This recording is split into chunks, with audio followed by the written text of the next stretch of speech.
আল্লাহ যখন পৃথিবী সৃষ্টি করলেন, পৃথিবীর মধ্যে ভাইব্রেশন হচ্ছিল, কাঁপাকাঁপি। আল্লাহ পৃথিবীর কাঁপাকাঁপি বন্ধ করার জন্য এর মতো পাহাড়গুলো পৃথিবীতে ঢুকিয়ে দিলেন, কাঁপাকাঁপি বন্ধ হয়ে গেল। এই দৃশ্য দেখে ফেরেশতারা বলে, ইয়া রাব, পাহাড়ের এত শক্তি, আপনার সৃষ্টির মধ্যে পাহাড়ের চেয়ে শক্তিশালী কিছু আছে?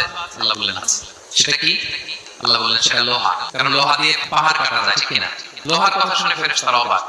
ফেরেশতারা প্রশ্ন, তাহলে আপনার সৃষ্টির মধ্যে লোহার চেয়ে শক্তিশালী কিছু আছে? আল্লাহ বললেন আছে। কি সেটা? না, আগুন। কারণ আগুন লোহাকে কি করে? গলিয়ে ফেলে। ফেরেশতারা শুধু অবাক হচ্ছে। ফেরেশতারা বলে, আগুনের চেয়ে শক্তিশালী কিছু আছে? আল্লাহ বলে আছে, আল মা, পানি। কারণ আগুনে দাউ দাউ করে জ্বলে ওঠা আগুনের মধ্যে পানি দিলে আগুন উৎসিত হয়। ফেরেশতারা শুধু অবাক হচ্ছে। তারা বলে, তাহলে পানির চেয়ে শক্তিশালী কিছু আছে? আল্লাহ বলে আছে, বাতাস। কারণ বাতাস পানিকে একদিক থেকে আরেক দিকে নিয়ে যায়। জলের মধ্যে বায়ুর ছাট লাগলে জলোচ্ছ্বাস তৈরি হয়, ঠিক কিনা? ফেরেশতারা আবার অবাক হয়ে বলে, তাহলে বাতাসের চেয়ে শক্তিশালী কিছু আছে? আল্লাহ বলেন আছে। সেটা কি? বলছে বুনিয়ান। ওই মানুষ শক্তিশালী যে গোপনে দান করে।